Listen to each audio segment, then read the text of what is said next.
Sorority Party Massacre. Not to be confused with Sorority House Massacre, which is a totally different thing. Mm-hmm.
Padded Room Radio is on the air, you maniacs. My name is Darian, and I am bringing you another week of horror updates and bullshit and stuff you didn't think you needed to know about, but we're going to tell you about it anyway. My main man, buddy, is back for 2 weeks in a row. I know. Unprecedented, buddy. What's going on, dude? Oh, today's been an interesting day. Yeah? Everything good? Yeah, so I get a text this morning. Yeah? Violet's oldest gets into a car accident. Oh, shit. Is he okay? Yeah, he's okay. Okay. Yeah. So, 7-Eleven over on Lemon Drive. Okay. Okay, the gas station there. It happened at the gas station. Yes. Gas tank is on the passenger side. Okay. So as you're going into park next to the pumps, right? They got those barriers on both sides. Yeah. Well, he missed the first one, but then there's a car coming the other way, so he's like, "Oh, I better get closer to the gas pumps." Okay. And instead of stopping next to the gas pumps, he Yeah. goes a little bit too further and scrapes the bumper right on his side, or the fender. Yeah. So the fender's like all mangled in. He's like, "I thought I just scratched it, but it's actually like mangled in." So that was his first accident. Oh, dude. Well, it could have been a lot worse. Yeah, it definitely could have been worse. He was okay. Yeah. Nobody got it. Nobody else was involved. Yeah. And it's just car stuff. Yeah. Just buy a fender. Is it still and take care of it. drivable? Oh yeah, it's Okay. definitely drivable. All right. It's basically just buy a fender, repaint it to match the car, and then put it back on. Yeah. You're good. Yeah. Oh fuck, man. What was my first accident? My first accident was actually in my late 30s, and I was traveling from Washington State to here, and over by that Shasta area, coming through all the woods and stuff like that. Yeah. You think I'd hit a deer? No, I actually hit the bear chasing the deer. Nice. Yeah, and Wow. it totaled the van that. My ex and bear fuck we were up your all car in. pretty good. Oh yeah, airbags deployed, all that stuff. But we were able to drive it home, but that was about it after Nice. that. Yeah. My first accident, I got rear-ended on the freeway. I was driving a Ford Escape ZX2. Wow. Yeah. And I got plowed into, and I was already late for work, and the guy got out, and I got out, and I'm like, bro, it's fine. My whole rear end was totally wrecked. I'm like, bro, it's fine. Just forget it. And he's like, you sure? He's driving a big truck. It did nothing to his car. Right. He's like, no, we should do it. And I'm like, no, it's cool. Totally. I got to go. Took off. I didn't even look at it till I got to work. And then I'm like, oh, fuck. I shouldn't have took off. Yeah, look at that.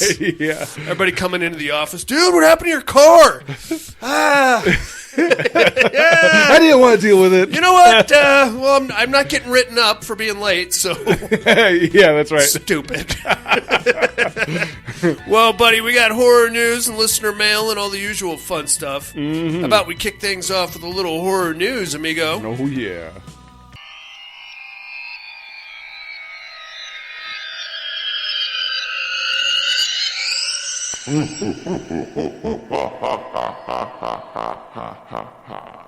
Horror news.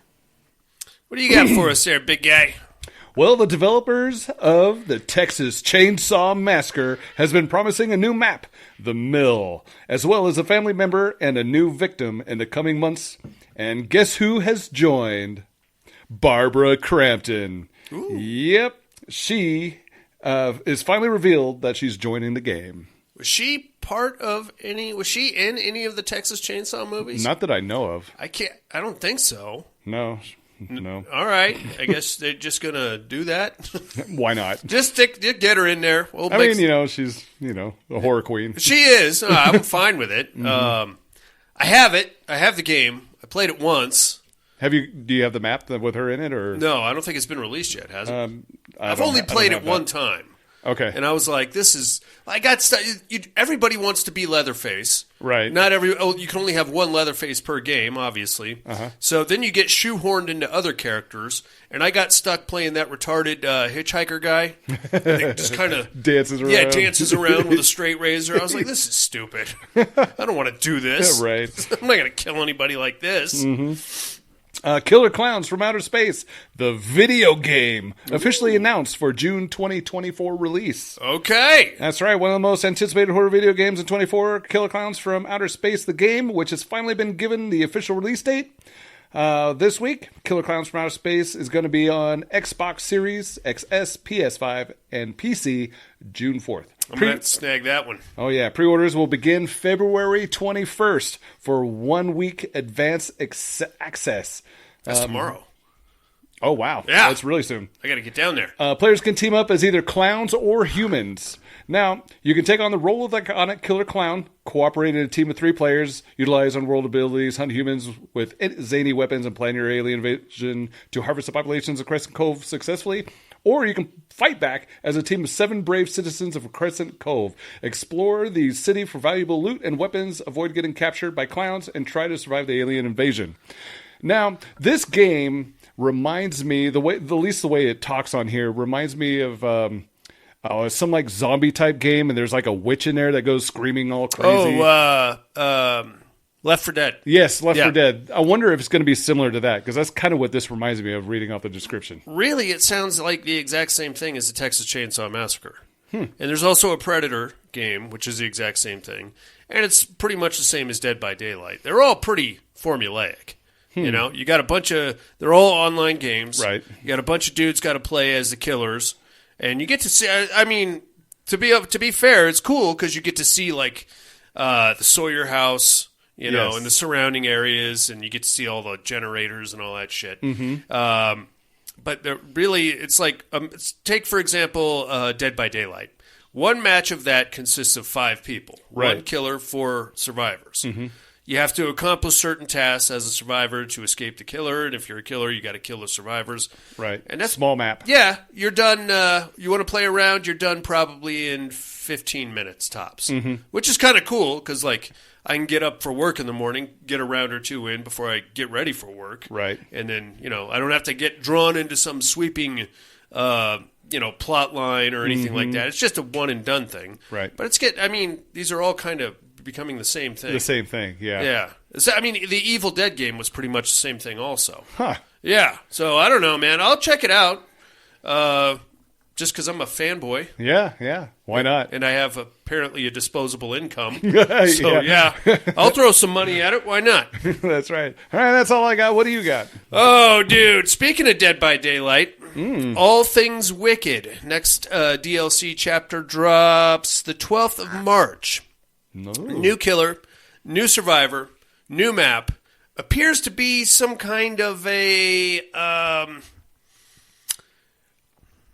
I want to say something from the woods, like a Wendigo maybe, or maybe a werewolf. Okay. So there's a trailer out for it, and it's just somebody in a tent.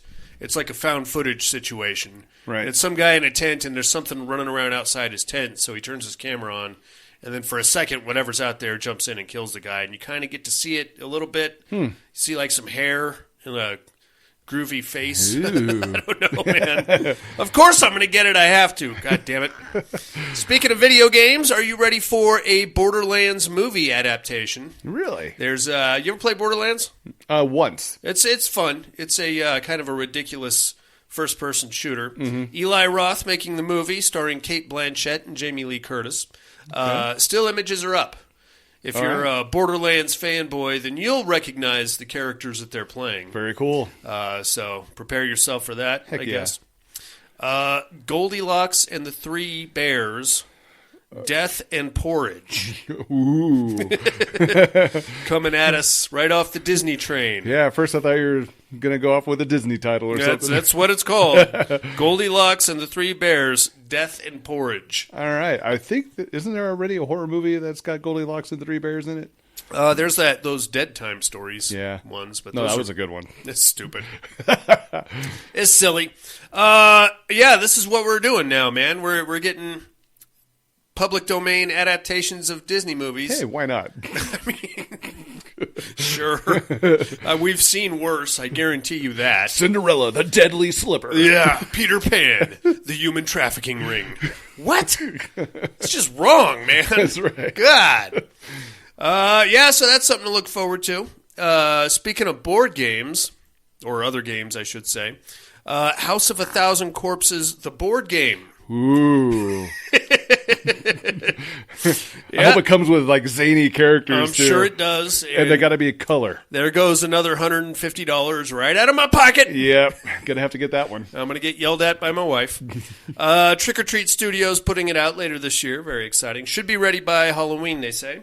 Nice. Lastly, it looks like Caleb Landry Jones will play Dracula in an upcoming origin story movie. Caleb Landry Jones. That name ring any bells? Mm-mm. You'd recognize him if you saw him. He was. You ever see a movie called Antiviral? I want to say I did. What else? The Last Exorcism. Yes. He was the brother. Oh, okay. Real pasty guy, Yeah. freckles. Uh-huh. He's gonna be a real Irish Dracula, Irish-looking Dracula. Well, he's going to be very white. He's already there. Not a lot of makeup needed there for him. And that's all I got in the horror news, you maniac. All right. You ready for some listener mail? You betcha. Let's get it.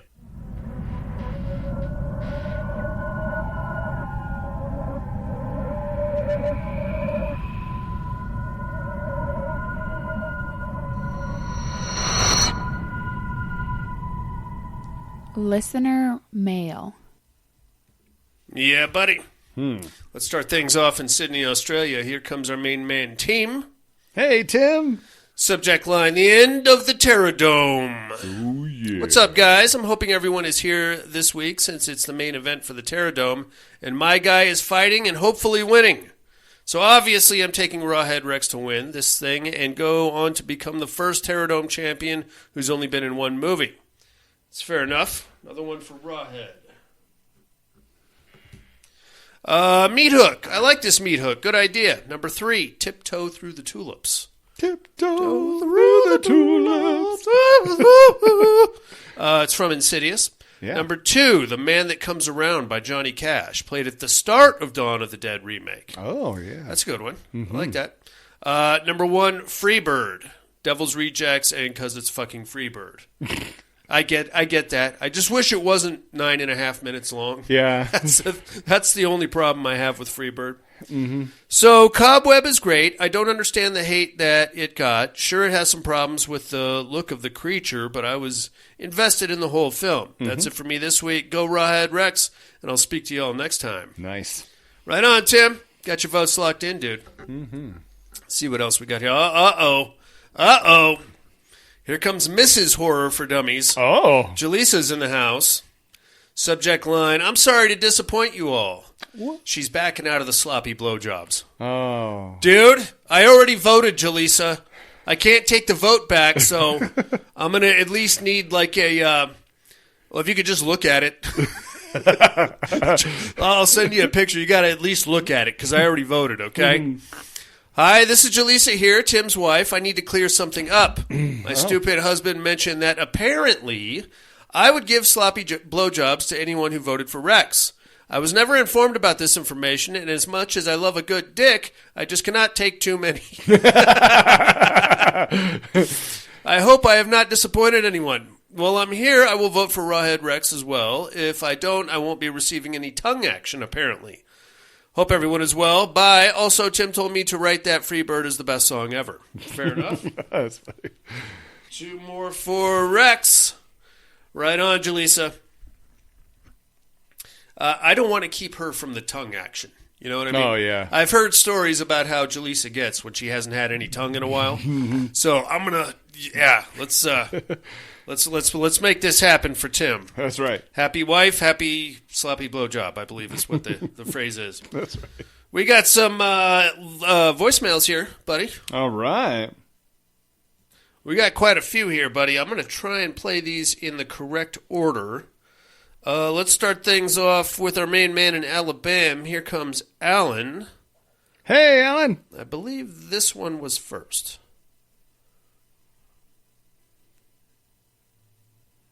What's up? What's up, Hope Al? everybody's doing good. All right, Paradome. What do you think? Give me Rawhead Rex. You got it.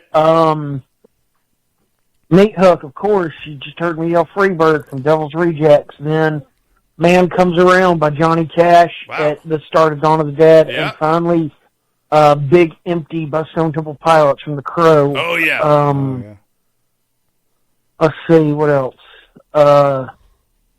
Shit. I remember, I'll call back with who Mr. Darien is. Alrighty. Y'all have a good one. Bye. Right on, Alan. Tim and Alan, I think, are the same person, just with different right. accents, really. Well, I hope I got one of you a sloppy blowjob. Here he goes. He called back. Freebird!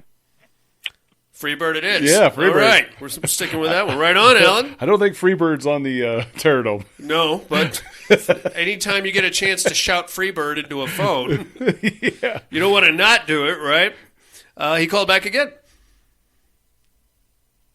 Hey, Padded Room Soap. Yes, Are you the Fun House? Yes, That's all sir. I got. Talk to you later. Bye. You got it, Alan. Funhouse it is. Next voicemail is going to be the whole song. Funhouse! The whole song of Freebird. Oh, God. That's going to be like 3 voicemails. Yeah. Only get up 3 minutes. Let's see here. Here comes Coop Nukem. Oh. Hey, I was calling to get in my 3 on a Meat Hook. Yeah, what do you think, buddy? Songs that make us think of certain movies. Yes, sir. Mm-hmm. So I have number 3, the El Nino song, How Can I Live Without You, from the movie Freddy vs. Jason. That's a good one. Yeah. And there's a bunch of others on that one. That's that a good one actually soundtrack. had a really good soundtrack. Yeah. Number 2, the song 43 by Mushroom Head on the 2003 Texas Chainsaw Massacre. Okay. Also another one that had other great songs on it. Yeah. And my number 1 is Invisible Wounds by Fear Factory, which was on that the first Resident Evil movie. Oh, yeah. Anyway, That was another that's good all I song. have. Talk to you later.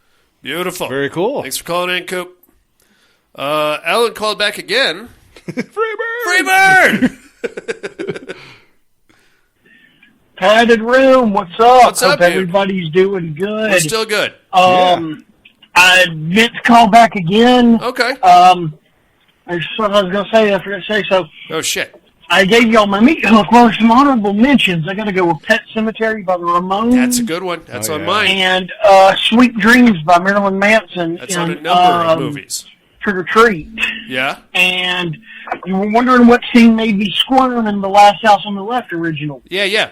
And it is when the guy's dreaming, and he's dreaming about them knocking his teeth out with a chisel. Yeah. I have a thing about tooth stuff. You know, some people have like the eyeball, whatever. Yeah. I have a tooth thing, I can understand that. and that scene has always got to me. And as far as like tooth stuff, I hate it when people file their nails. Because when I was a kid, me and one of my friends were fighting, and he stuck a nail file in my mouth and started working on my teeth. Ah! Whoa. So, yeah. That's all I got. Y'all have a good one. Hope everybody's there. Maybe a 3-headed Hydra beast this time instead of just Darian or just Darian a buddy or just Darian and Jason. Who Maybe knows? We'll have the 3 heads of doom. Talk to Yeah, y'all buddy. later. Bye. Not this week, Alan. I'm sorry.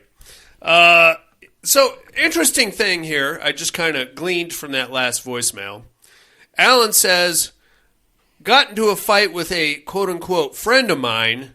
He put a nail file in my mouth and started working on my teeth. Do you call that guy a friend? I'm going to say no. Like, I've been known to, like, punch my friends in the face. Yeah. And they've been known to punch me. That's fine. But to get to a sadistic level of holding me down and doing dental work, no, you are not my friend, sir.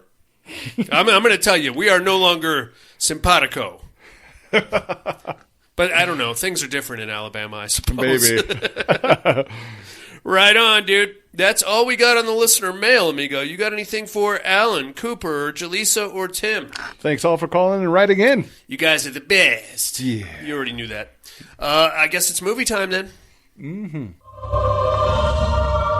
A house on the edge of the woods. Out here is safe and peaceful. A family alone. Mom? Yes, sweetheart? Can you leave the door open a crack? A favorite uncle who needed their help.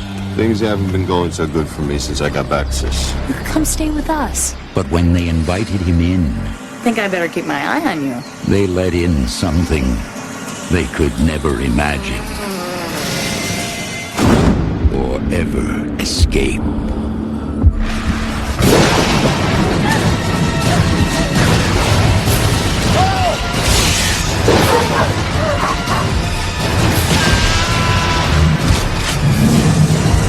What's wrong with you? Bad Moon. It doesn't have to be Halloween to be this scary.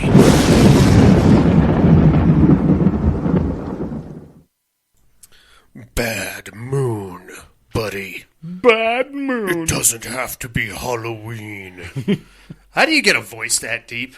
You just chain smoke and chew on gravel and drink black coffee? Yeah. I'm not going to do it, but Bad Moon. Bad moon. It's Bad Moon, motherfuckers. Oh, yeah. From 1996, got 5.8 stars on IMDb. Stars Mariel Hemingway, Michael Pare, and Mason Gamble. This one is written by Wayne Smith, directed by Eric Red. It's a werewolf movie. It's it's got that mid to late 90s kind of vibe and pacing to it, which I don't necessarily hate, but I don't think works well in a werewolf movie, especially if you're going to show us up front who the werewolf is. Oh, yeah. It might work a little bit better if there was some, who could it be? Who's the fucking asshole here? But we know right from the fucking first 5 minutes of the movie, we know who it is. Yep. All right, so and again, this is one problem I have with this movie is that we start off in the Amazon jungle. Yeah. What are we doing? Why is there's no werewolves in the jungle, man? There is in this movie. Well, there is. I mean, you make him like a were-jaguar, Yeah. something, anaconda person. Right. I don't know. It's weird. So, there's no wolves in the Right. jungle. Right. That's not where they live, buddy. You understand that? Mm-hmm. They live in like a forest, not a rainforest. Well, maybe he was exploring. Sure. I don't know. I'm asking too many questions. Michael Pare. Remember this guy? Yes. Oh, Streets of Fire, one of my favorite movies. Eddie and the Cruisers. Oh, yeah. Yeah, this guy can sing too, actually. He's down there. He plays a guy named Ted. And I think he's supposed to be on some kind of an archaeological situation. Yeah. Or he's looking for a fucking species of something or other. I don't know what he's doing. He's got like the Indiana Jones just tent set up with the screaming hot local girl that's going to bang his brains out here in about 2 seconds. Old Michael Pare got himself a handful. Oh, yeah, he did. Wow. I don't blame him. Man, what a start. I would have put that fucking hand right up in there. That's what he did. Yeah. Anyway, they're all excited because they found whatever the hell they're looking for. He's got like a posse of native workers and laborers that are there helping with the dig and moving all the equipment and all that fun shit.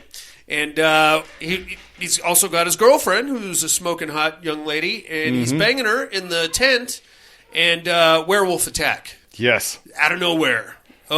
Just when you thought it was safe to go back into the rainforest. Fucking werewolves in the rainforest. Shit, Yeah. I'd be more worried about the bugs than anything. They got mosquitoes down there. Oh, yeah. They got 5 bullet ants. Oh, Yeah, I'll man, take those a are gnarly. werewolf over a bullet ant Yeah. any day of the week. Anyway. Especially if you live past it. Oh, you definitely don't want that. You go ahead and kill me, Yeah. Go ahead and kill. I'll be a werewolf. I think it'd be pretty cool. Anyway, but not this werewolf. This one's kind of weird. But werewolf comes, wipes out all the workers, rips the smoking hot girlfriend out of the tent, tosses her around for a little bit, and then eventually slashes her wide open, like from the face all the way down between her boobs to her midsection there. She's dead. Michael Pare, trying to help her, got himself slashed up too. But then a man manages to blow the werewolf's head off with a shotgun. Mm-hmm. Excellent. All that was like the first 5 minutes of the movie. Yeah. Okay. From there, we're going to shoot up to the Pacific Northwest. Vancouver is where this was filmed. Yeah. This is kind of like where you're from, right? In a way, yeah. Yeah? Up there in Washington State. Yeah. Very similar to the... Yeah, for the most part, yeah. Yeah, right on. Vancouver's from Seattle is only like an hour, right? Yeah, north. Give or take, yeah. Mm-hmm. But you got to go across the Canadian border. Right. So anyway, you know this. I don't know why I'm explaining it to you. Stupid. Yeah. Let me know when you're done. I'll be right back. You're like, you are still correct, yes. I don't know. Anyway, that's where we're at. We're going to meet our protagonist here. We've got Mariel Hemingway. She is playing a single mom, and her son is played by Mason Gamble. Mason Gamble was one of the most recent iteration of Dennis the Menace on film. So there's that. He's as far as child actors go, circa 1996. He did pretty good. He did all right. Yeah. I think he did better than Mariel Hemingway. Yeah, I think so too. I do not find her attractive. Nope. She is way too masculine. Mm-hmm. She's got a jaw that like a chiseled kind of a jaw thing. Yeah, and we're going to open up on them. We're playing. He's out in the front yard playing with his dog, a German Shepherd named Thor, and it's kind of cool because we get a little dog cam perspective going on, which is kind of neat. You don't see that too often. And this random dude, this is so weird. This random dude comes walking up the road. I don't know, maybe it's a Pacific Northwest thing, and he's like, "Hey, what's going on there, little guy?" And Brett is Mason Gamble's character. He's like, and the German Shepherd is like kind of not growling at the guy, but keeping himself between Brett and the guy. Mm-hmm. And then the guy's like, "Hey, is your mom around?" And then here comes Mariel Hemingway down, and she's like, "Hey, can we help you?" And he's like, "Hey, yeah, I've got some literature here to help kids learn stuff." And he's like making like aggressive movements towards the dog, and he does like a weird suitcase click thing, which I guess provokes Thor the dog, and the dog knocks him over, and then the guy starts screaming about how he was bit. Yeah. And this is, I don't know if this is a real thing or not, but Mariel Hemingway plays Janice, and she apparently is a lawyer, and she's seen this type of thing before. She calls him a quote-unquote flopsy. Yeah. I don't know if that's actually the right term or not, but it's like, whatever. I don't know if it's an actual thing. Yeah. Well, is it? Yeah. So, like, if you go to, like, New York or something like that, there's people, she even pointed out to him, there's people who, like, dive in front of moving cars. Yeah. To try to claim something. And they portray that in some older movies. Yeah. Because I don't know if it's still a thing, but back in the 80s, it was a big thing. Oh, really? Yeah. I got to try that. Yeah, so like car gets going, not going too fast, but you just kind of my foot.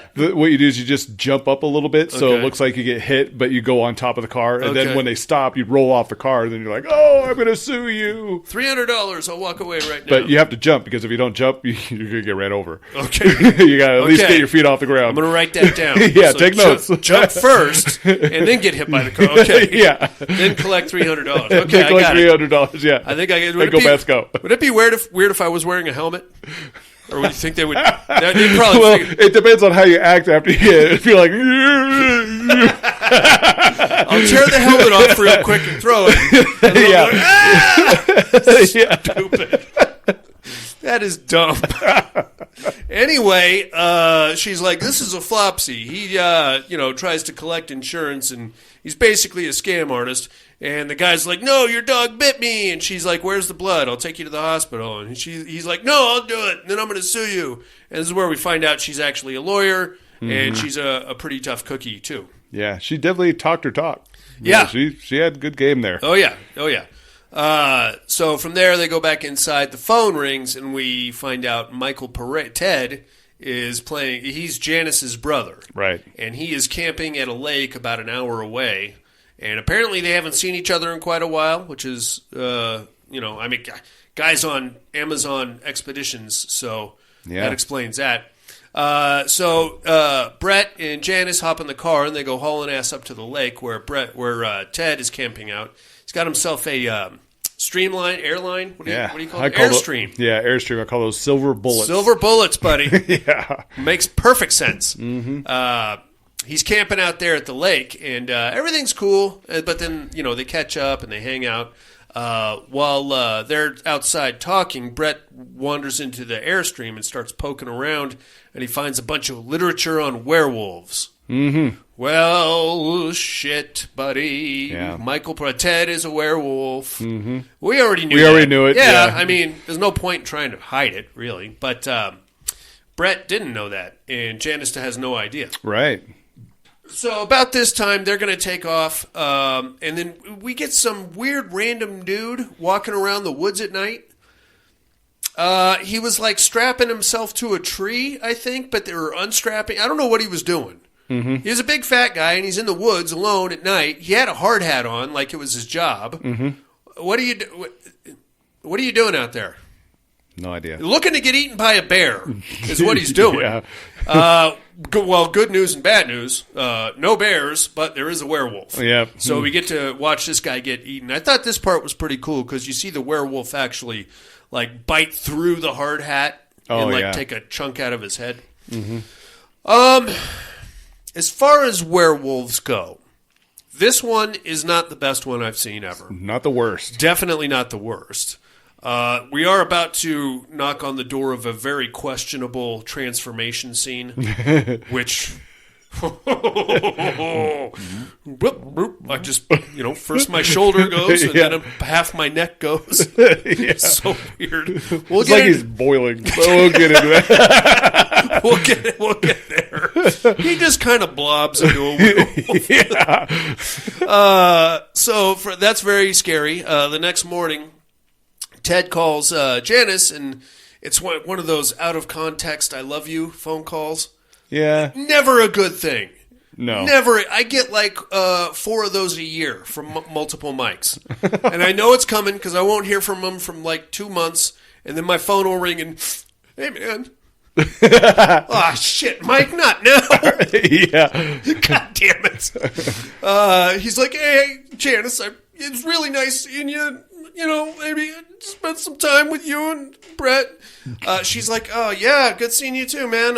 Hey, obviously you're struggling with something up there. Why don't you come on down here and stay with us? Yeah. And then he opens the door, and there's like a full-on crime scene right outside of his camper. I'm surprised they allowed him to go. That was a question that I had, buddy. Yeah, well, there's that many right outside your door. And literally, you are camped in the middle of the crime scene. Yeah. I don't think normally they just let you go. Right? I don't know. Maybe he smooth-talked him or something. Maybe. I don't know.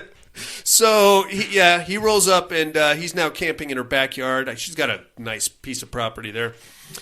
He's got the Airstream set up there in the backyard. Mm-hmm. Everything's cool. Thor, the dog, wants no part of Ted at all. And sometimes he'll kind of sniff him out a little bit, and sometimes he'll growl at him, and sometimes he'll kind of,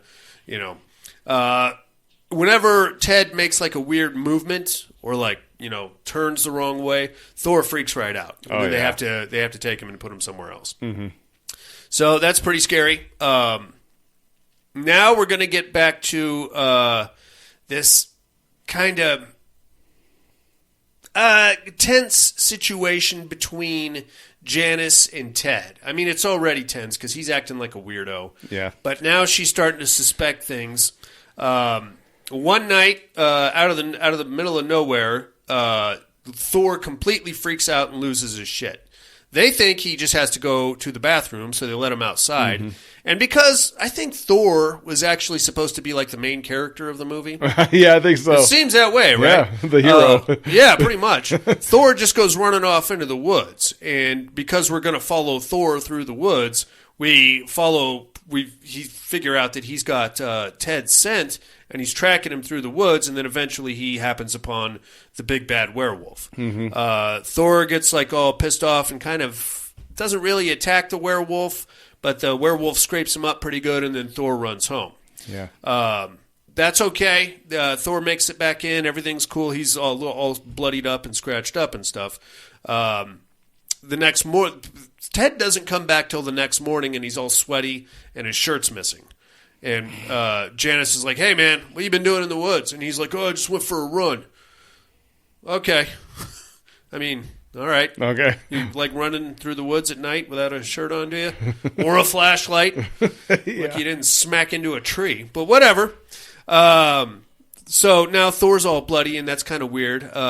Brett's kind of he's picking up the vibe of what Thor's putting down. Yeah. You know, there's something going on with Uncle Ted. Best just to stay away from him. And Ted's being kind of dicky around the house, too. Yeah. He's like, "You better keep that dog on a leash, man. I don't know." So now we cut to the next night. This is when our friend the Flopsy comes back around, and he's got a meat cleaver. And he's like, "I'm going to show that bitch, fucking dog, disrespect me." I know.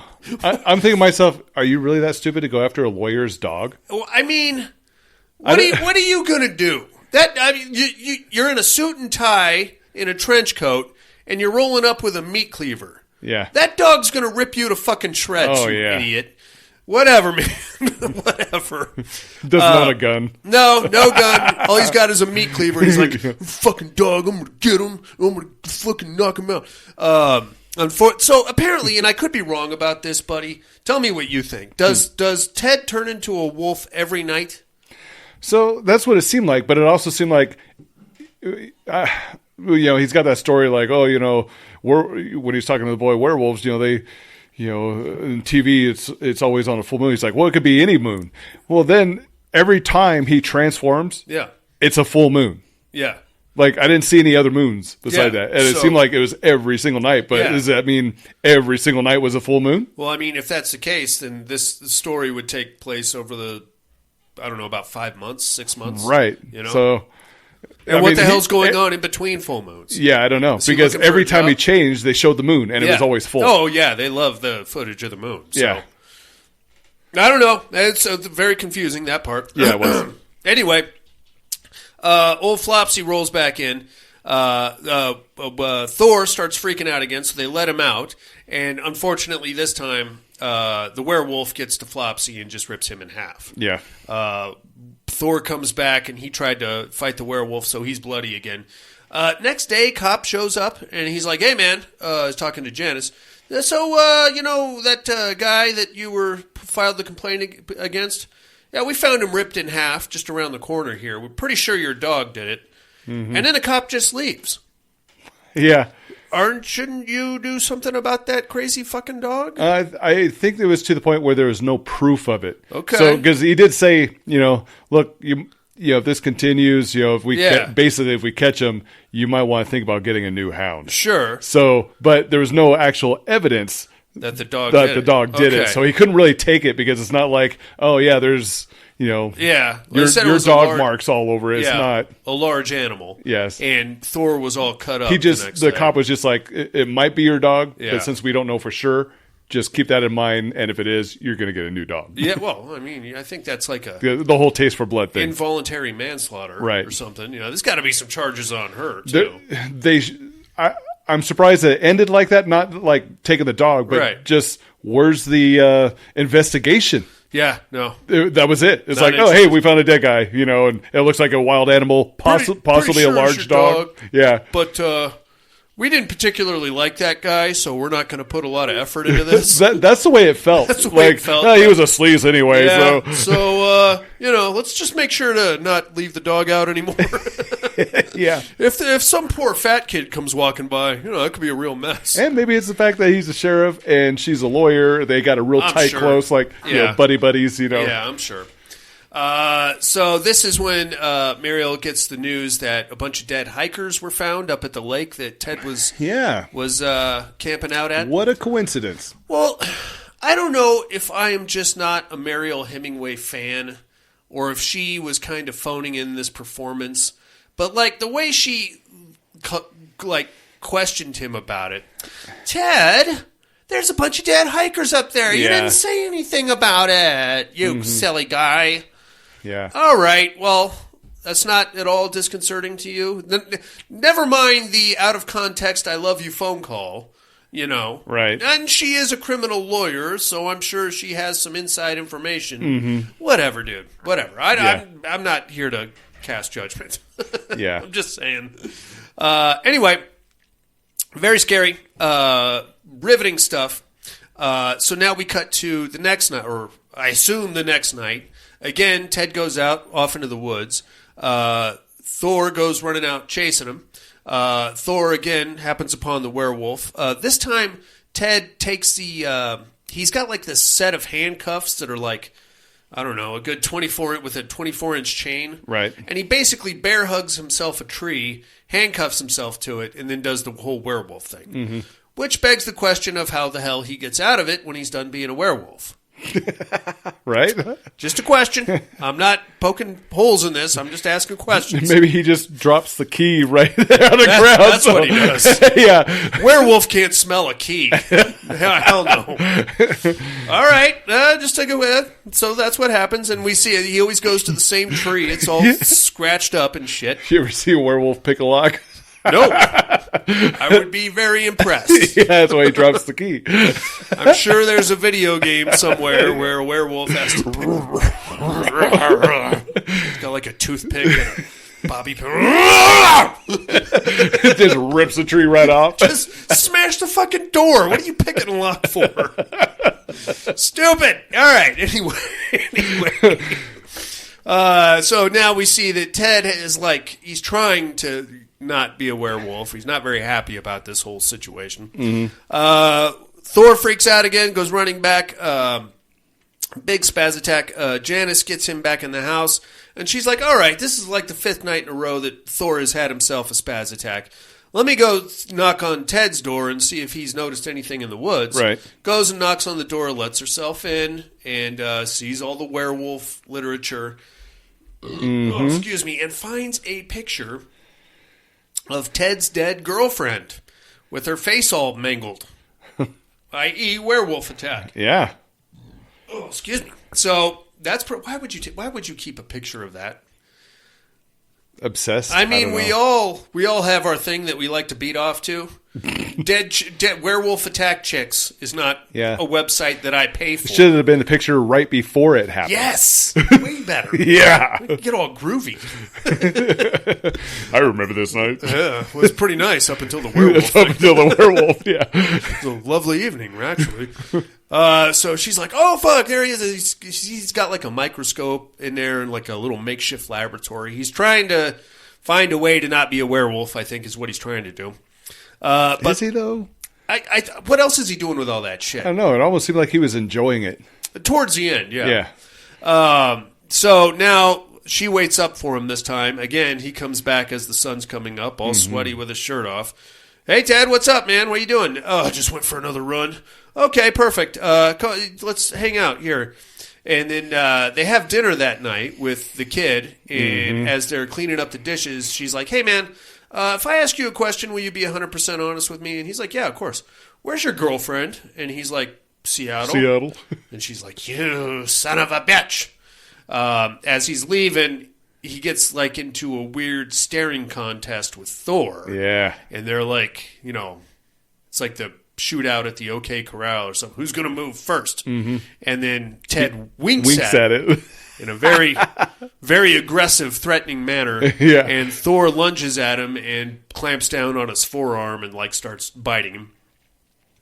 This is the point where Janice is like, okay, dude, this dog is batshit crazy. Out of control. To do this. He may have killed that Flopsy dude. We gotta get rid of the dog, buddy. I'm sorry. So she calls animal control. They come and get the dog in a very tear jerky kind of a scene. Man.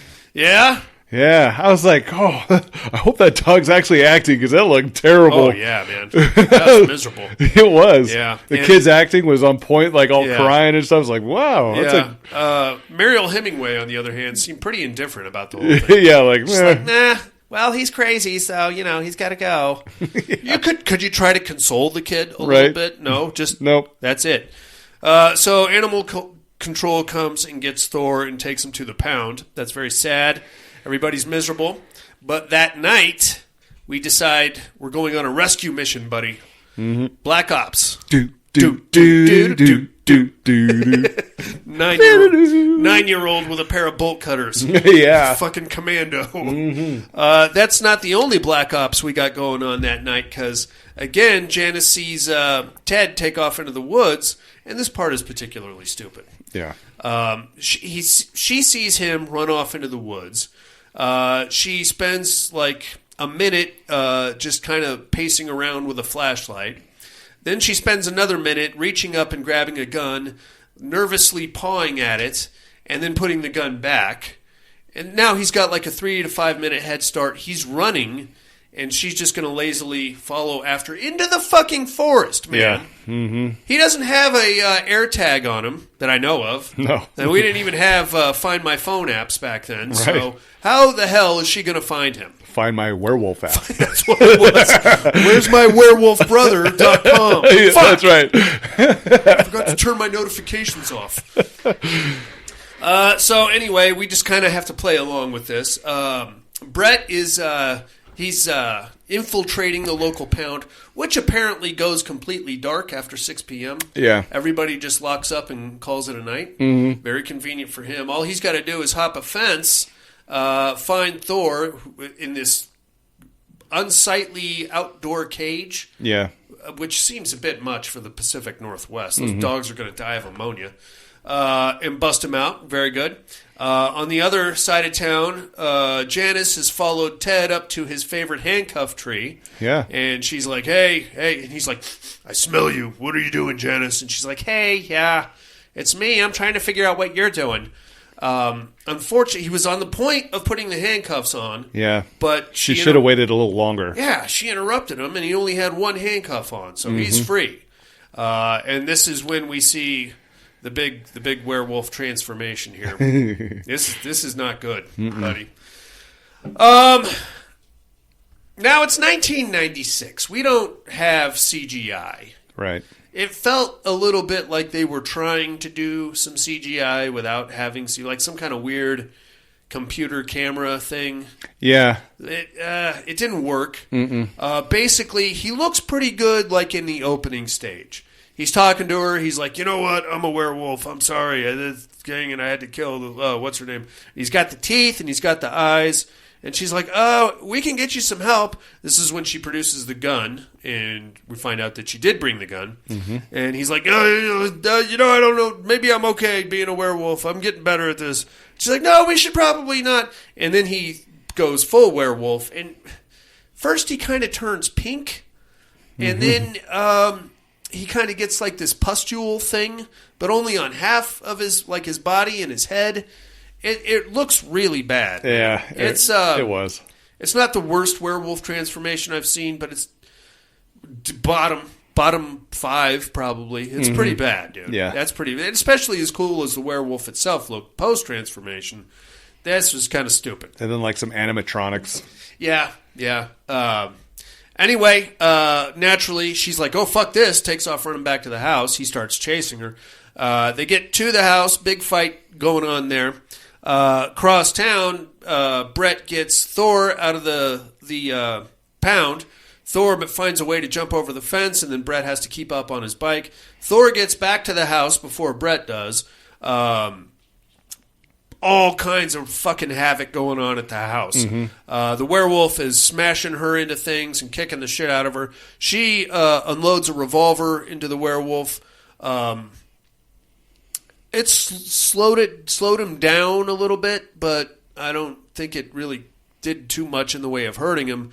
But then Thor gets back just as she's about to get killed by the werewolf, and Thor lunges at him, yeah. and they both go out of the window. Second story window. Yeah, and I guess that kills the werewolf, because that's pretty much the end of your movie.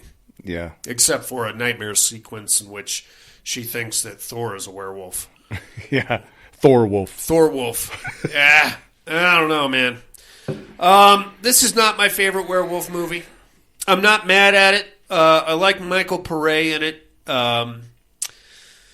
Mariel Hemingway just didn't do it for me. No. She just seemed so like she was phoning it in. You know, I mean, I get it. It's a werewolf movie. There's not a lot of high. She just had that resting bitch face the entire movie. I think she has had that her entire life. I don't think you can take that off. But yeah, she's got a pretty strong resting bitch face, and that transformation really killed it for me. Yeah. You know, the werewolf itself didn't look bad. No. It was just a transformation. Yeah, that was pretty dumb. Michael Pare, I thought, did a pretty good job. He played like a tortured dude, you know, like a Wolfman type of a guy. I thought it was funny when they were actually watching the Wolfman, though. What's his name? Brett's trying to break down the rules of being a werewolf. Yeah. Michael Pare's like, yeah, okay, buddy. You know it all, right? Mm-hmm. That scene where sitting at the table, and he's like, come here. Come over here. Yeah. I was like, whoa. Yeah. It's like, if I was a kid, I'd be like, Mom. Yeah. He's creepy uncle. Yeah. Stranger danger. Sit on my lap, really? Maybe not there, fella. Yeah. But then he gives him like there'll be other animals in your life. Yeah. Okay. Yeah. Okay. How about you take your hands off me there, fella? Right. Creeper. It's if we could have, I think, avoided the werewolf. I say less is more when it comes to werewolves. Unless you have, if you can't do it right, don't do it. Just don't even, just show the claws and the teeth. That's all we really need. Yeah. Well, as long as they don't look like gloves and. Yeah. I mean, I have seen some fucking dipshit werewolves, my friend. It's not bad. I'm not mad at it. I think it's worth a watch, though. Yeah, it is. And, I mean, there's definitely worse movies out there. This one, not the greatest, but it was watchable. Sure. Maybe not for a rewatch, but it was good. Your first time? My first time watching this one. So I have a confession to make. I saw this in the theater when it first came out. Wow. And I fell asleep. I slept through the whole fucking thing. Oh my God. It's not because it was boring. It was because I was so fucking tired. I was fresh out of high school, and I was working a job at the Nugget. I had to be at work at 4 a.m, which meant I got up around 2 a.m. And, I got off work at noon, and me and my buddy hooked up around 1:30. I was done. Just fell asleep. Damn. There's $7.50 I'll never get back. This is actually based on a book, buddy, by the title of Thor. And it's written by Wayne Smith. The dog. Yeah, the book takes place all from the dog's point of view. Interesting. Yeah, and the family is much bigger. It's a mom, dad, 3 kids. And there's no single mom, no flopsy, none of that shit. But the uncle comes back, and the kind of the crux of the story is the dog, Thor, trying to figure out if the uncle is one of his pack and needs to be respected and protected, or a threat. Because depending on what time of the month it is, it goes back and forth. So you kind of follow Thor and him trying to figure this dude out while the bodies are stacking up and all that. Interesting. Yeah, it's a pretty good read, actually. Yeah. One of the things I didn't like was the name of the movie. I don't think that was a... Bad Moon? Yeah. If they had put more emphasis on, I change on the full moon. Something. I don't know. The timeline was wacky. Yeah. It's a little janky. Mm-hmm. All right, let's take us a little break there, big guy. Oh, yeah.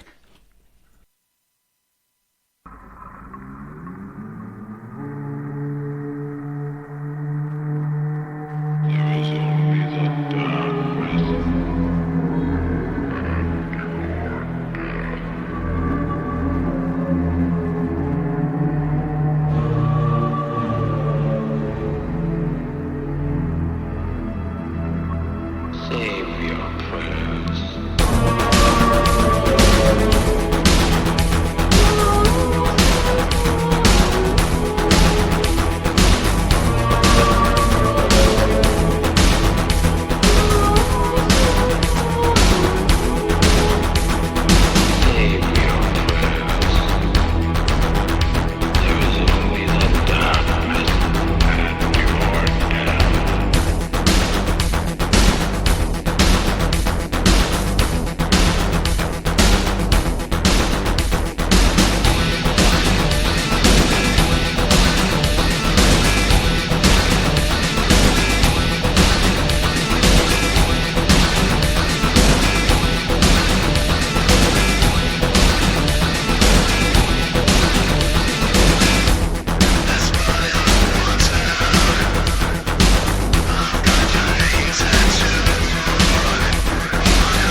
Hey, inmates. If you like what you hear, head over to the Padded Room Facebook group and support us through the Patreon link with a small monthly donation.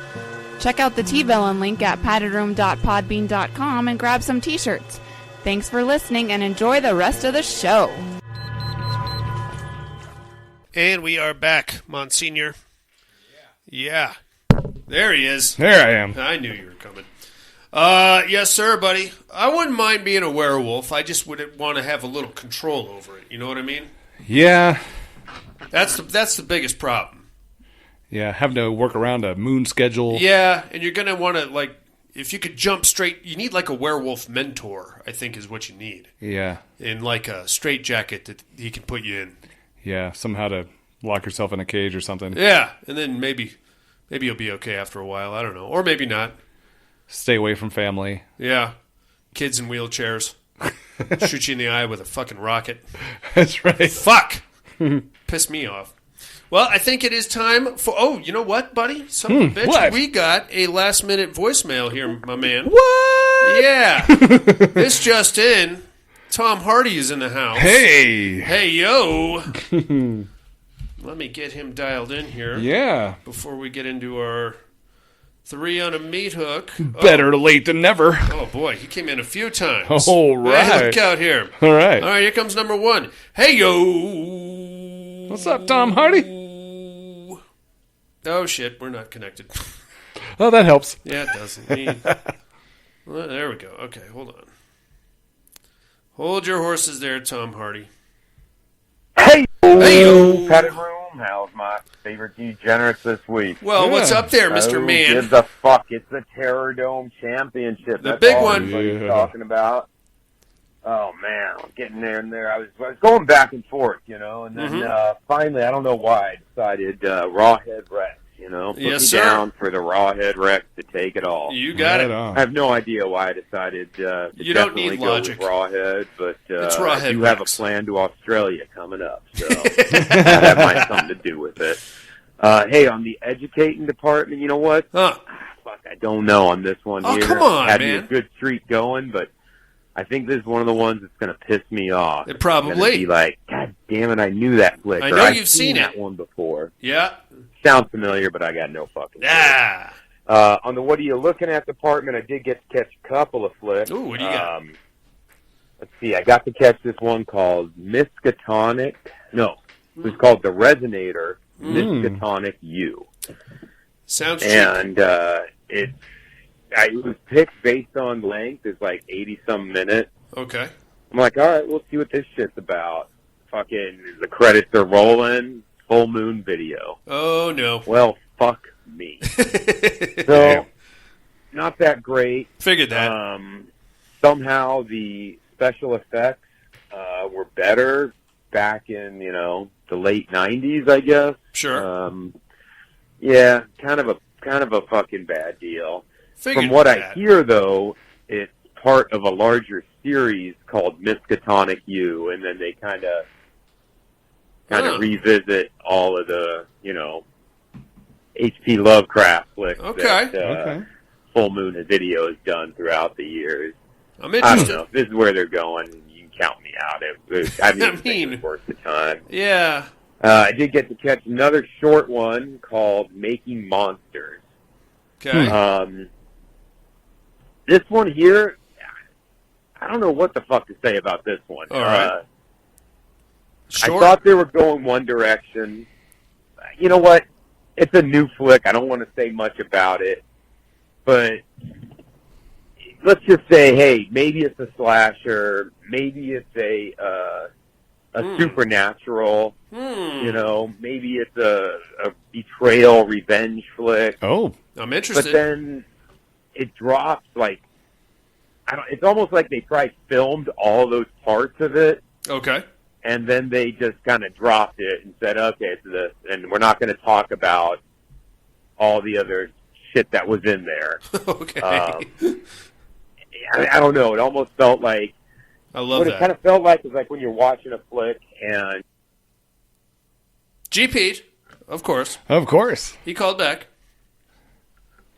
Motherfucking Motherfucking Pete. Hell yeah. Sir. I'm sorry about that. No, you're Anyway, good. like I was saying, it was kind of like if you've ever watched a flick before and then you heard that there was like studio involvement. Yeah. Where they wanted more of this. Almost like they were throwing shit in there because there was somebody like a producer who said, "Hey, we need some more jump scares." So, make sure there's more jump scares between minute 14 and minute 32. Yeah. Nothing scary has happened. Rather than just letting the characters develop naturally. I don't know. What was an okay flick kind of started to piss me off when it didn't go nowhere, and then it was just like, it was okay, but it was better than the Miskatonic, and this is made by people with fucking no budget. By the way, this Making Monsters flick does have a really badass mask. Cool. That was what kind of drew me to it. But yeah, I'm kind of curious if anybody else watches this flick, what their thoughts are. All right. Anyway, on to the meat hooks.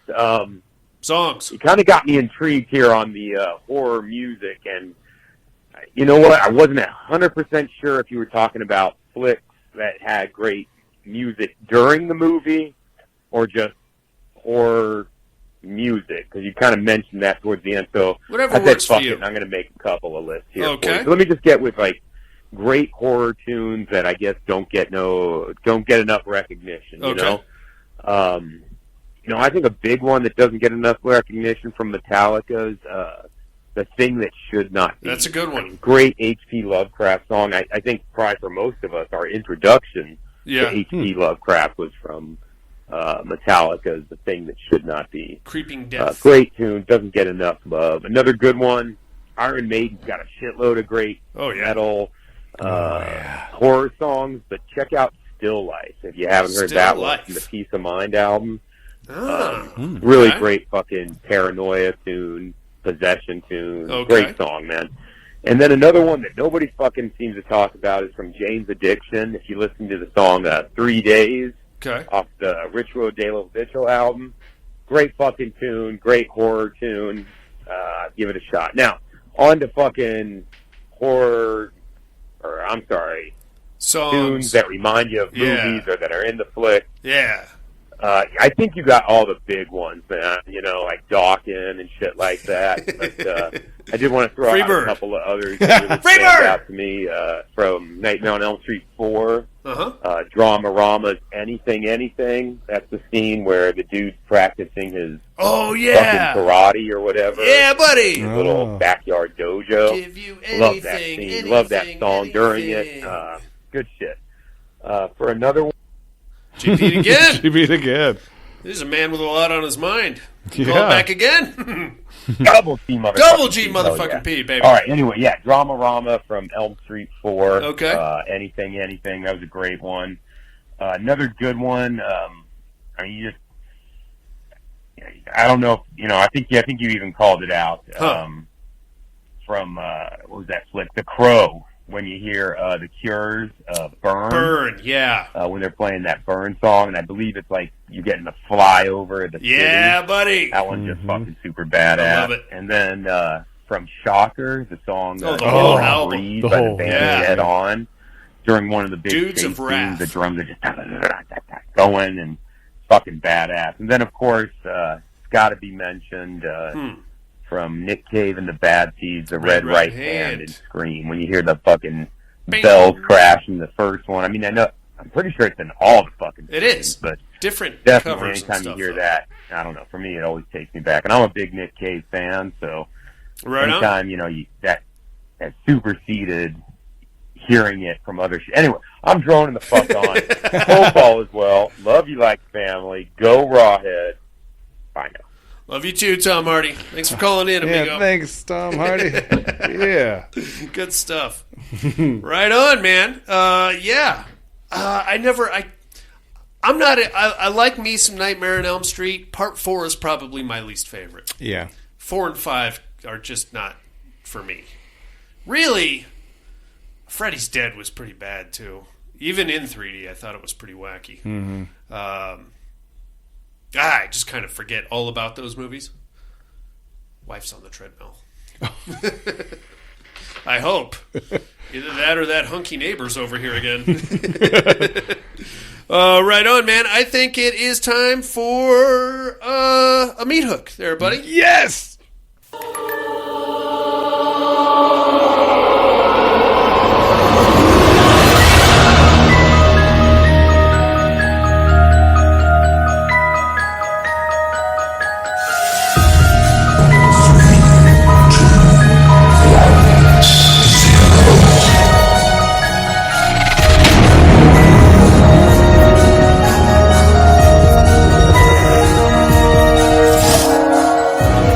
Three on a meat hook. This week's meat hook, our least favorite franchises. Buddy, what do you got on number 3? Oh, shit. He was completely unprepared for this. Yeah. This round of questioning. All right, number 3, Leprechaun. Leprechaun, yeah, I figured that. Even at its best, in part 1, it was more comedy than anything. Yeah. Which is fine. It didn't make my list, and for only one reason, and that's that I got a soft spot for Warwick Davis. Oh, okay. I thought you were going to say Jennifer Aniston. I mean, I like her too, but Warwick Davis is hilarious. Oh, yeah. But especially as a stupid leprechaun. Went to the hood, went to the hood twice, went to space, went to Vegas, did a whole reboot thing in Ireland without Warwick Davis. Mm-hmm. Basically turned the leprechaun into a chupacabra kind of a thing. Yeah. Very wacky. Yeah. How they kept making those movies, I have no idea. I have no idea. Yeah. I don't know.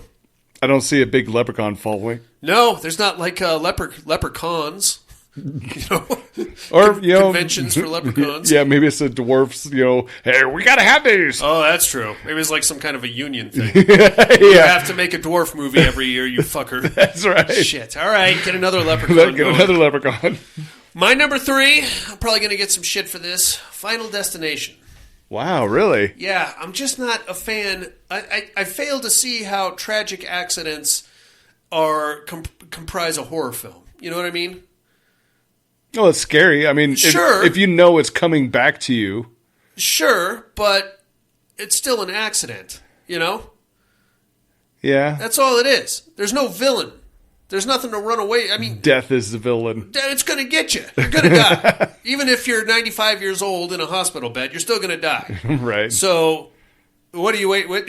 I don't know. But then you're scared of everything. Yeah. Like, do I cross the street? No. Oh, no. But at the same time, it's going to get you anyway. So, just live your life, man. Or let it happen. Yeah, or just, lay there, I guess. I don't know. Well, that's what most of them did anyway. Yeah. I don't know. I could never really get into that. I was okay with the first 2, I think, when Tony Todd was there and he was like that mortician guy.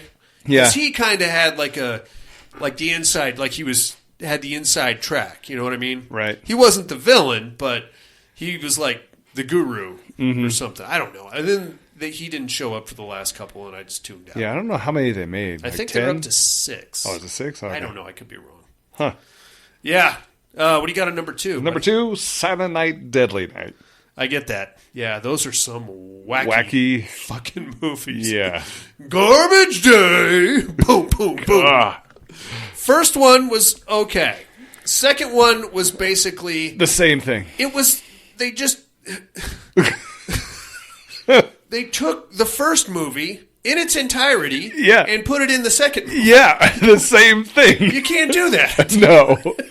And then they filmed 30 minutes of this other knucklehead running around with a gun, and then that's Silent Night, Deadly Night Part 2. Yeah. All right. I don't know. Whatever. Yeah, I get it, man. That one's pretty wacky. My number 2, I might get some heat for, but I have my reasons. Return of the Living Dead. Oh. Love the first one. Mm-hmm. After that franchise took a complete and total dump. And as much as I love the first one, the second one is basically a kid's movie. The third one is basically a Bon Jovi music video with one out-of-place zombie in it. Mm-hmm. And then after that, we go into sci-fi original Eastern European territory where nothing makes a fucking lick of sense. Yeah. I can't with that shit. And there's a lot to be said for the drop-off. I know we've had this conversation before, but when you start off, like the same thing happened with The Crow. First one, great. Oh, man. After that, Yeah. Yeah. that stings, man. That's almost worse in a way, you know? All right, how about number one? Number 1, Killjoy. That Okay. damn clown. Okay, that's pretty stupid. That's pretty dumb. Yeah. Zero continuity at all in those movies. No. The third and maybe it was the fourth and the fifth had like a loose. I think ICP showed up in like the fifth one. They came in and did like a little music thing in the middle of it, but it's pretty. They did the first three, which I have over here, of course. Mm-hmm. Then after that, they got a little bit of a budget behind it, and the fourth one was like Killjoy's crazy hell dimension, where some kids get sucked into his crazy realm.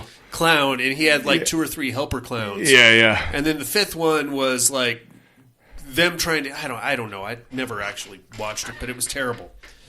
But that's what you get with Full Moon, man. Yeah. It's just everything they do is just an attempt to jumpstart a franchise. Yeah. Surprised they didn't call themselves Bad Moon. I know. Cheap Moon is what it should have been. Yeah. I'm glad you brought up Killjoy because my number one, Evil Bong. Oh my God. Yeah. Yeah. You want to waste my fucking time?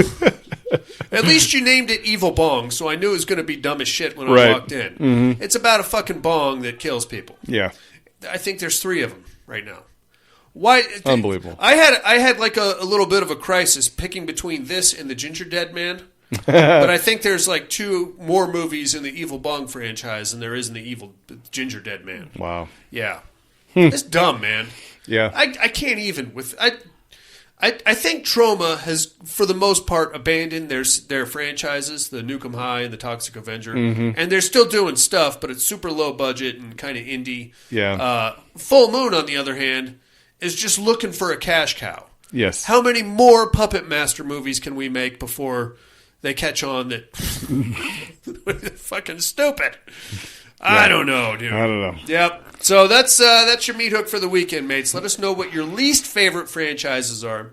Area code 775-387-0275 is the mental health hotline. Or you get us on the email. Just go to paddedroompodcast.com, hit the contact us link, and let us know what you think. Yeah. In the meantime, we have a champion to crown here, buddy. Mm-hmm.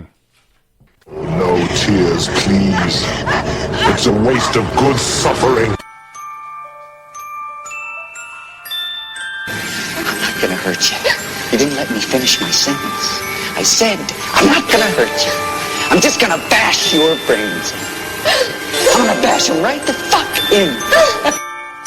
I'll kill you all. I'll drive you crazy. I'll kill you all.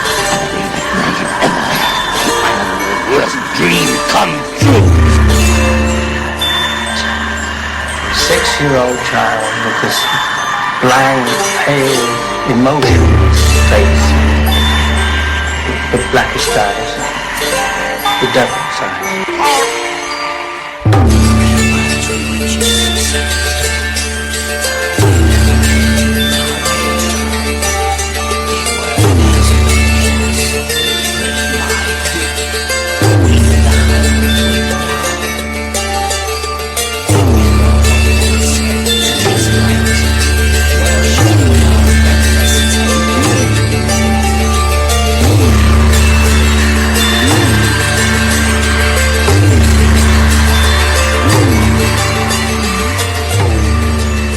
Welcome to the Terradome. For the championship, we had Rawhead Rex versus Valak. As usual, inmates, bear with me. Not much of a writer. The vampires slumped in the desert sand. Bodies of federal agents and military servicemen littered the landscape. If only Valak could reach one, feed, and heal some of his wounds, he might flee before the beast got to him. He fought for every inch of ground, but the damage was too great. Valak felt the warm trickle of urine down his back just before it all ended.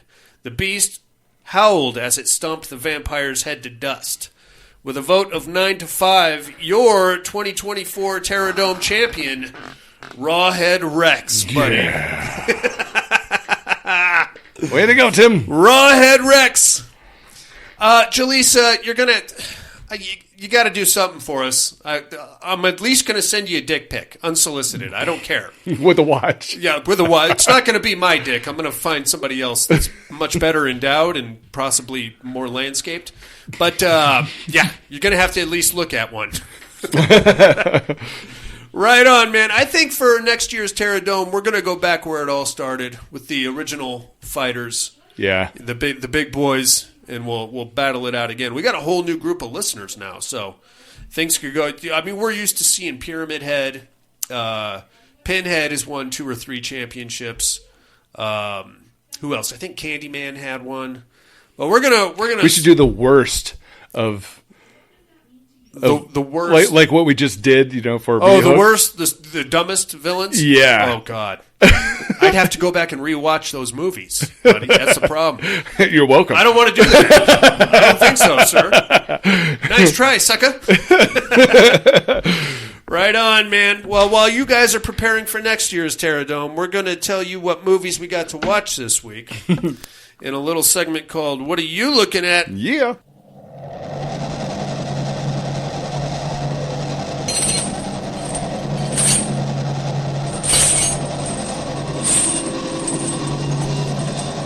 What are you looking at? How about Midnight from 1982? Ooh, how's that? I put together an order of movies from Severin Pictures because I had a gift card from Christmas. Okay. I vaguely remembered seeing this at some point and thinking, oh, yeah, I remember that. It's got a great cover. Yeah, it's some kind of a pig thing on drinking a beer, I think. Yeah. I don't know. It's written by John Russo, who was one of the original writers of Night of the Living Dead, so I was intrigued. It's about a backwoods family of Satan worshippers that sacrifice weary travelers as they get lost in their Pennsylvania area. All right. It's all right, I guess. Low budget. 1982. Also from 1982, Mansion of the Living Dead, which should be... Oh, I think it's in the living room still. Looking at the cover of this, I would have swore it was a Blind Dead movie. It's got like a monk with a skull. Oh, yeah. So yeah. I'm thinking like Blind Dead. Yeah. It's not. Okay. It's about a guy that wears a mask and a hood, and he kills these hot chicks. It's directed by Jean Reno. Does that name ring any bells? Yeah. It's all just, it's basically softcore porn is what it is, and girl-on-girl action. These chicks are hot. I'll give them that. No, that's good. And they don't spend a lot of time with their clothes on during the movie. Got that going too, but the movie itself is pretty lame. Speaking of lame movies, I also watched Among the Shadows from 2019. This is a low-rent version of the Underworld movies. Okay. Vampires battling werewolves. They tried to circle in some political espionage kind of a thing. The president of... So there's like a United States of Europe, and the president is a werewolf, but his wife is a vampire, so between the two of them, they managed to negotiate this truce. But then the president gets assassinated, so now all the werewolves want to kill all the vampires. And this ridiculous werewolf private detective has to get to the bottom of who shot the werewolf president before the vampires start a blood war. It's a whole ass thing, man. Wow. I felt like it was a series of graphic novels or something that somebody tried to make into a movie. And that's all I'm looking at, amigo. What do you got? All right, I checked out Slender Man from 2018. Okay. Rewatched it, I should say. Now, a lot of people are going to shit on that movie. I'm going to join them, but I will say that there are some good visual sequences in there. Yes. Like the woods at night and the stuff with the trees. I thought that was kind of cool. It was. It's creepy. Yeah. Yeah. Movie itself. Yeah. Fall from 2022. I don't know how much of a horror movie it is, but it's like one of those where you're trapped up at the very top of a tower. Oh. And, of course, the ladders below you, fall. So now you're, like, stuck up there for days. Okay. I think I've seen the poster for this. Yeah, it's different. It's got a little twist at the end. Okay. But worth a watch. Aren't they on, like, a windmill or something like that? No, it's like a radio tower of some sort. Yeah. Okay. Yeah, a little flashing bulb on the top. All right. There's a reason why they're up there, but you got to watch the movie for that. All right. Southern Haunting from 2023. Okay. It's all right. Seven, I like that movie, That's so a good rewatching that one. Yeah. Deliver Us, that was a pretty good movie. Yeah. Yeah, I didn't find that one, not too bad. Yep. And The Offering, 2023. Right on. Yeah. Sounds good, man. How about some immersion therapy? Let's do it.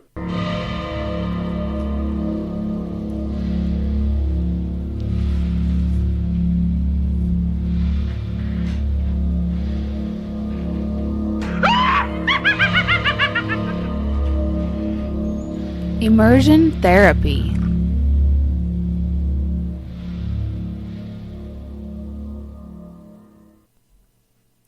Lizzie Kaplan might be one of the most underrated actresses of our time. Mm-hmm. She is good in every single fucking thing she does. Yes, And I agree. She looks great naked, too. Oh, man. Season 2 of True Blood. She spends a lot of time naked in that one. Yeah. I enjoy it. I enjoy that part. It's a great show. Yeah, totally. 2 or 3 episodes of it, anyway. It's kind of weird seeing the Homelander as a suburban dad. Yeah. I mean, he's got like a blank stare about him. Yeah. Like even in The Boys, when he's playing the Homelander, that actor just has like a deer in the headlights thing that just, the whole time. Other than that, I would say it's a pretty good show. I know a lot of people didn't like the big reveal of what the creature was. Right. I was happy with it until we saw its face. Yes. Then I was like, They are you a stuffed animal? Yeah, they shouldn't have shown the face. I think, yeah. I mean, or done something different. Yeah. That shark mouth thing with the big eyes. Yeah. It looked like a 4-year-old drew it. Yeah. Kind of a thing. Yeah. I don't know. Little stuffed doll type. Yeah. But up to that point, I thought it was a pretty good show. Mm-hmm. What'd you think? Yeah, I liked it. Yeah? Yeah. Good stuff. Right on, dude. What do you got for us this week? This week, let's do a little horror comedy. We're going to check out 2020's Freaky. After swapping bodies with a deranged serial killer, a high school senior discovers that she has fewer than 24 hours before the change becomes permanent. That's right, a little Vince Vaughn in there, too. Love me some Vince Vaughn. Yeah, and you'll find this gem on Peacock. Check that shit out, inmates. We'll do the same, and we can compare notes next week. Mm-hmm. But first, you must educate me.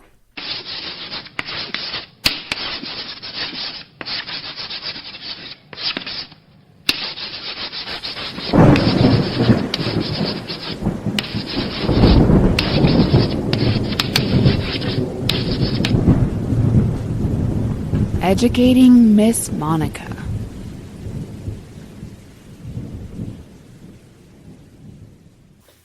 First, my clues from last week. Well, I was on a hot date with this chick I just met. We went to the carnival with a couple of cronies of ours. Had a couple of beers. Decided it would be a good idea to try to spend the night in the funhouse. Everything was going smooth. Every place shut down. Everybody left. I was rounding second base, headed to third. And goddamn if we didn't catch the freak, accidentally kill the carnival prostitute after she, quote-unquote, stiffed him.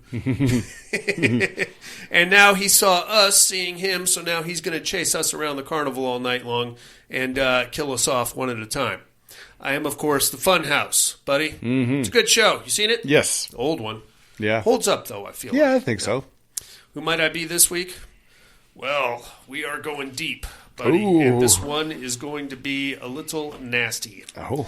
Because World War II is coming to an end.